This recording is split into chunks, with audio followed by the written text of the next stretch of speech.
Welcome to Los Angeles for WCC This Week, presented by Geico. It's our first show of the new season and a ton to discuss, and what a basketball season it is likely to be. Top to bottom, the West Coast Conference loaded with great teams and with great players. Welcome inside Gersten Pavilion alongside Casey Jacobson. I'm Steve Quist for our game of the week featuring BYU and LMU. Conference play starting, Casey, on Thursday. No surprises yet, but I think over the next 8.5 weeks to conclude this season, we are in for a treat here in the conference. Steve, admittedly, I'm a total basketball nerd, and I couldn't be more excited for WCC play to begin. I believe that this conference has a chance to get 3 teams into the NCAA tournament. They also have 4 new coaches, including 2 who are former NBA stars, Damon Stoudemire at Pacific and Terry Porter at Portland, who are trying to breathe new life into struggling programs. Yeah, I agree. I would be disappointed if at the end of the year this conference didn't get 3 teams in. I had a chance to see Gonzaga firsthand. Haven't seen St. Mary's yet, but they manhandled Arizona, and I think this is Gonzaga's year. Let's talk about your favorites. Well, when you start to talk about the WCC, you have to begin with the Zags. They are one of only 3 remaining unbeaten teams in the country, and the return of Shemek, and yes, his beard is also returning this season. He's averaging 12 points, which is second on a team that's loaded with talent. He's also averaging 7 rebounds. They surround Shemek with a bunch of shooters, including Cal transfer Jordan Matthews. But St. Mary's is not far behind. Randy Bennett's team is as good as he's ever had in Moraga. And look at this, Jock Landale. He's averaging a double-double for the Gales. 18 points, 10 boards, a nice inside-out combination. They complement him with Emmett Nahr and Joe Rayhan. Those guys can drive it and dish it. The Gales are 11-1 right now. Yeah, and that one loss isn't really a bad loss. You look at it on paper, you say Texas Arlington, but you got a little note about that to show us that the Gales were in for a fight that night. Yeah, people are saying, who's Texas Arlington? Well, as of today, right now, their RPI ranking is 22. Wow. So that's not as terrible a loss as many people predicted. A lot of great individual talent this year, like in years past. Who's your top player so far? Well, it has to go to the best player on the best team, and that is Nigel Williams-Goss. You know, a lot of transfers need a little bit of time to get their rhythm. Not Nigel. He seamlessly has turned into the Zags' best player. He leads them in points, in assists, and he's second in rebounding. And Steve, at Washington, he wasn't even that good of a three-point shooter. He's stroking it at 42% from behind the arc. It's amazing. A minute ago, you talked about the conference this year having 4 new coaches. One guy is doing a great job up in the Bay Area, and that's your surprise team. Yeah, USF. New coach Kyle Smith has got the Dons playing an exciting brand of basketball. They're averaging 77 points, but they're the best three-point shooting team in the conference, which makes them capable and dangerous of beating any team. They are led by Ronnie Boyce, but also Charles Minlin is a freshman recruit that they found from Virginia. No one's ever heard of. He's averaging 12 points a game and being very consistent already. You kind of surprised by the Dons even further? I mean, what they've done so far this season? Well, yeah, I mean, they're 11-3, and they were picked to finish second to last. So, yes, by far the biggest surprise in the conference. Almost pulled out the Diamond Head Classic there in Hawaii. If anybody hasn't had an opportunity to see Eric Mika, you are in for a treat here today in our Game of the Week against LMU. I mean, this guy has to be one of the top, if not the top, post players here on the West Coast. Statistically, he is an absolute monster. He's my surprise player, not because it's surprising that he's good, because a couple years ago he had a good freshman year, but he has served a Mormon mission for the last 2 years in Italy and has come back and has been even better, averaging over 20 points, averaging over 8 rebounds, and he's been consistent. I don't know if he's had a bad game. He's been awesome. And I had a chance to speak with BYU head coach Dave Rose in his 12th season to discuss further the return of Eric Mika. Well, you know, he had a great freshman year for us, and then when he left to go on his mission, we've kind of just managed those 2 years with some other guys that have played well. Corbin Kafusi is a guy that played really well for us, but since Eric's been back, I think that he's kind of picked up right where he left off, which is hard to do. You don't play for a couple of years, but he worked. He kept himself in really good shape, and then he's worked really hard. And then our guys have a lot of trust in him, and he's getting the ball a lot. And making really positive plays in the post. I think one real improvement with him is his success at the free throw line, and that's given him a lot more confidence in his offensive game. I think before the BYU-USC game, we were talking, and you said they changed the rules on this kid when he went on the mission, not once, but twice, for goodness sakes. And how's his transition coming back been? You know, every game is kind of an adventure. I think he's understanding a little bit more of what's permittable defensively, but he still has games where he picks up 2 quick fouls for us, and I think the depth of our front line has helped us get through that. But we spend probably more time than any team I've ever had in actually evaluating fouls, and we watch the updates from the officials every couple of weeks that come out, and I think our guys are starting to figure it out a little bit. How do you manage missions? Well, I think the best way to manage a mission is when they tell you what they're going to do, and then that's what happens. The hard part is when maybe they come in and they're not planning on going, and then they decide while they're there that they want to serve. That's a difficult situation. Then it's also difficult when they come in and say that they plan on going, and then things change, and they decide while they're there that maybe they don't. Those are the tough parts. But as far as like players in the class we just signed, we've got 2 of them that are planning on serving, and if that's the case, and they go for the 2 years and then they come back, there's always a place for them. And how we but my depth chart, you should see it. It's pretty complicated, and it goes out to 2022 right now. Yeah, that's interesting to hear that the kid goes away on his mission and they change the rules in the post on him not once but twice. That's quite interesting. And if Eric Mika is struggling to figure out the officiating, so I can't tell, because he's number 2 in the entire country in drawing fouls per 40 minutes. Pretty impressive. He is a load to guard. We're just getting started here. Our first WCC this week, presented by Geico, of the 16-17 season, closing out the calendar year of 2016 from LMU. We'll go in the studio with Kelly Tennant when we return after this.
Welcome back to WCC This Week here in Los Angeles. I'm Kelly Tennant. It's an exciting time of the season for the West Coast Conference as conference play begins. And with that, let's get you straight to the highlights. Start things off in Spokane, where the undefeated 12-0 Zags are hosting the Pepperdine Waves.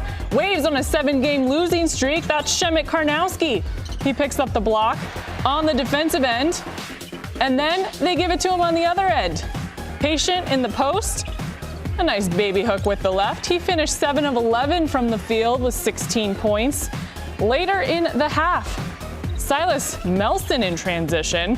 Sweet crossover leads to an easy 2. The Zags up 7. Moments later, it's the transfer guard from Cal Berkeley, Jordan Matthews, hits the 3. from the corner. All 15 of his points came from behind the arc. Second half, Gonzaga up 10. Great set play right here. Move it around. Nigel Williams-Goss connects with Killian Tilly for the alley-oop. Good all-around game from Goss. Here he is later in the half, picks up the steal. One of 4 steals for him on the night, an easy 2. Zags cruise at home for the conference opener, 92-62, and remain undefeated. How about this one, LMU and St. Mary's? Emmett Nahr, one of 7 Australians on the roster for the 19th ranked Gales. Early in the first half, Jock Landale looks to a wide open dunk, but Boy Toch comes from behind with the block. Later in the half, St. Mary's down 2. The extra pass finds the wide open Nahr in the corner. It's good. Gales take the lead. Couple minutes later, Joe Rehan has a wide open 3 and buries it. It's a 10-0 run for the Gales there. Scary moment towards the end of the half. Rehan on a fast break lays it up and in and gets landed on by Trevor Manuel. Everyone would be okay. Take you to the second half. LMU playing some defense. It's Kyle Clark driving baseline. Gets rejected by Stefan Jovanovic. Under 6 minutes to go, Stephen Haney drives the lane, dishes to Trevor Manuel for the monster jam. Take another look at this. LMU down 6 after that dunk. 3 minutes to go. Dane Pinot spots up for 3. It's good. That puts the game out of reach, and St. Mary's wins 72-60. Some action, BYU and Santa Clara. BYU 12-0 versus Santa Clara since joining the WCC. BYU up 9 here. TJ Haas finds Eric Mika for the dunk. Mika finished with a team-high 19 points. And then later in the first, Santa Clara now down 23. Some good ball movement. Nate Cratch hits the 3. Cratch finished with a team-high 12 points. About a minute later, Haas answers with a deep 3. BYU up 44-26 at the half. Second half, BYU up 19. It's Haas again for 3. BYU now up 22. And it's Haas with another 3. Haas a perfect 3 for 3 from deep helps BYU blow out Santa Clara 89-59.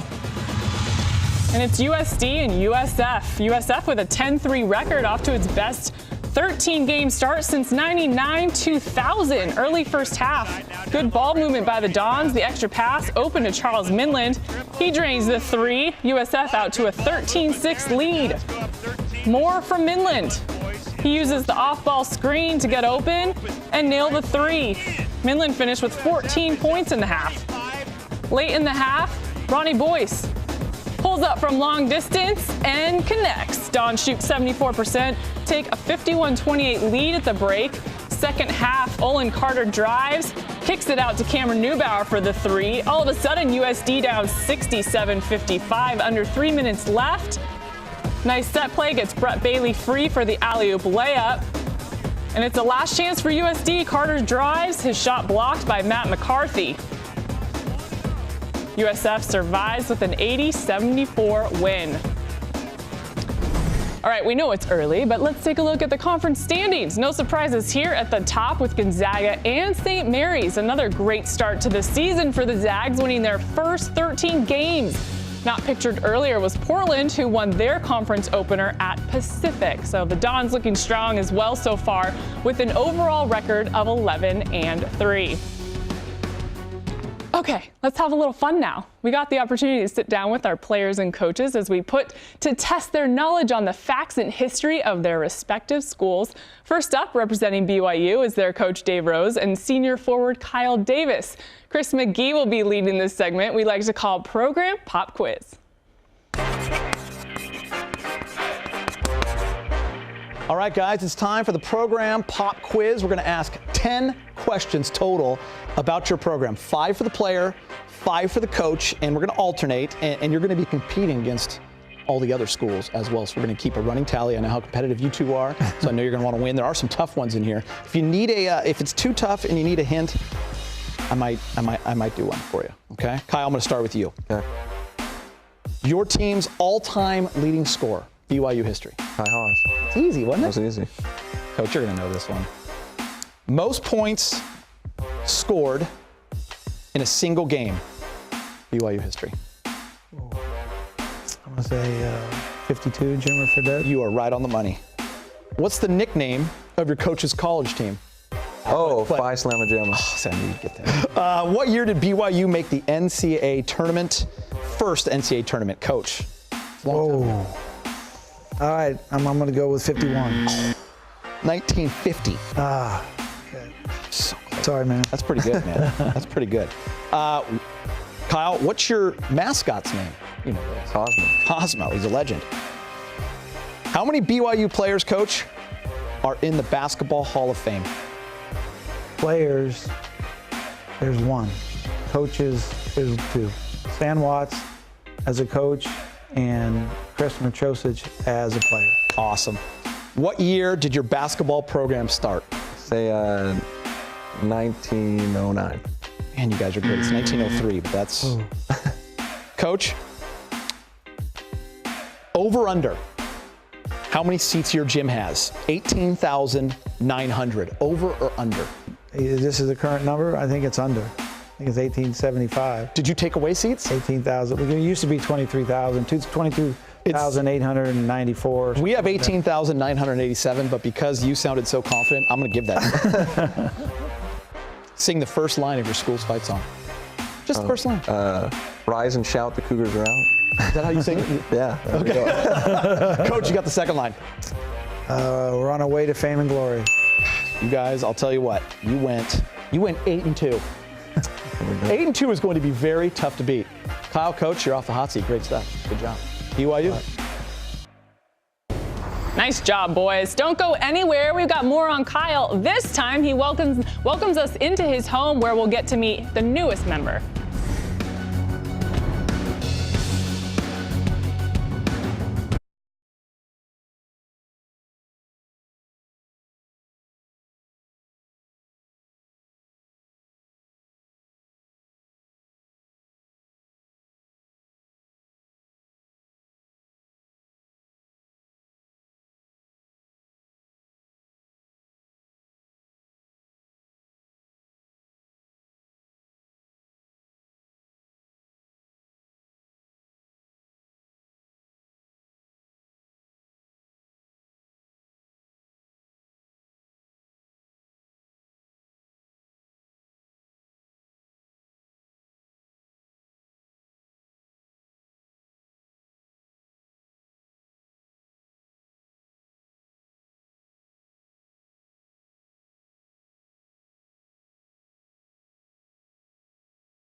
Congratulations to Santa Clara senior guard Jared Brownridge for being named WCC Men's Basketball Player of the Week. This honor coming off an impressive 30-point performance, which lifted the Broncos to an 87-80 double overtime win against Valparaiso.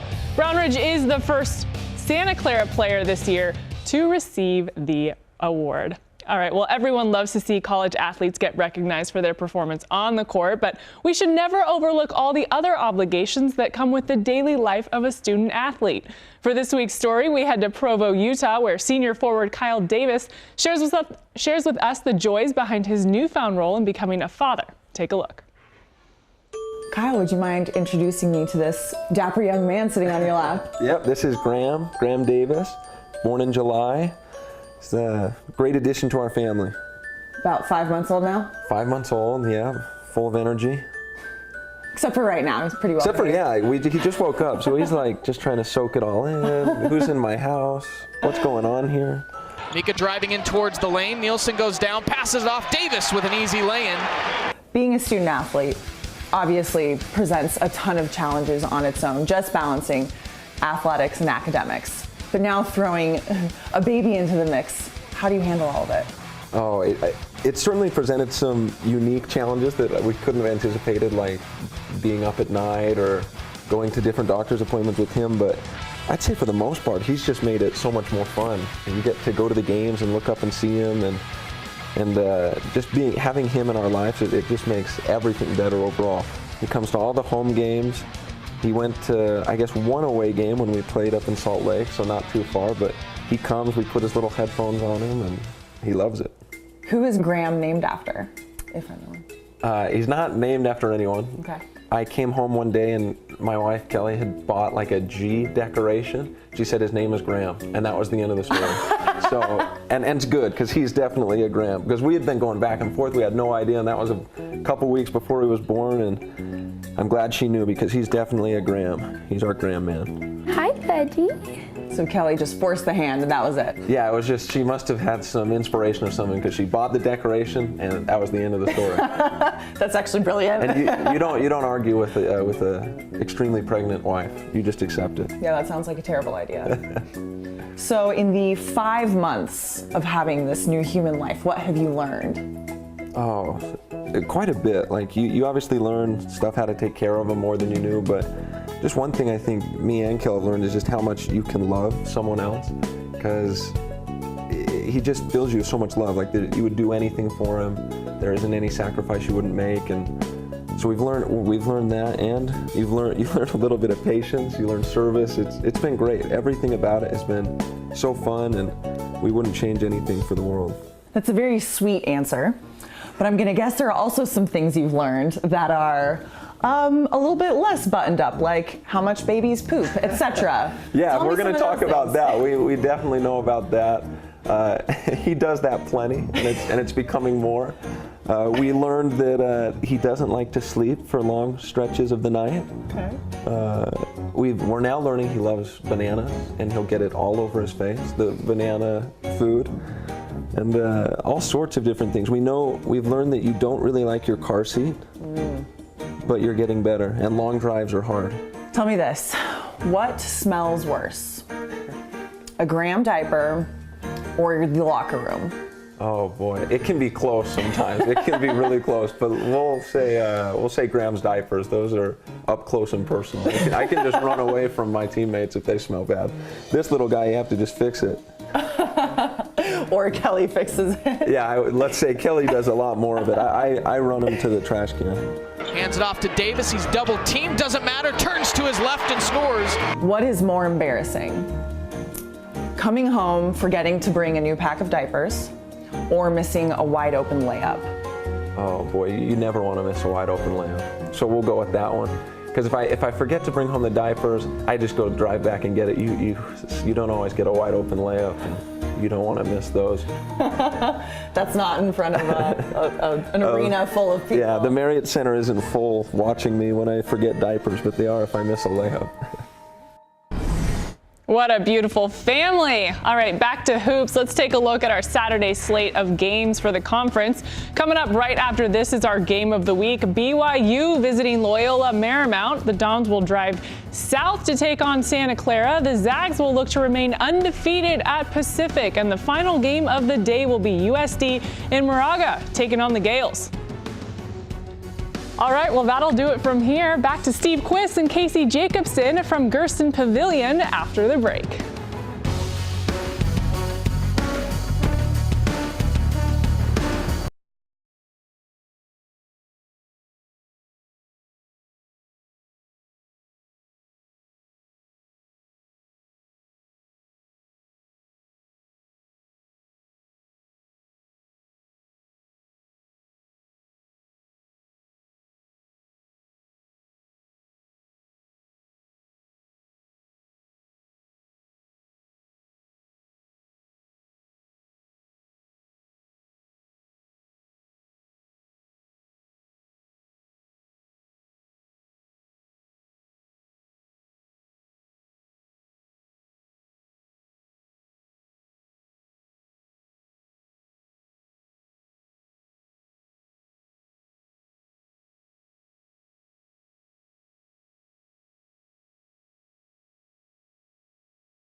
BYU and LMU in our WCC Game of the Week from inside Gersten Pavilion on the campus of LMU.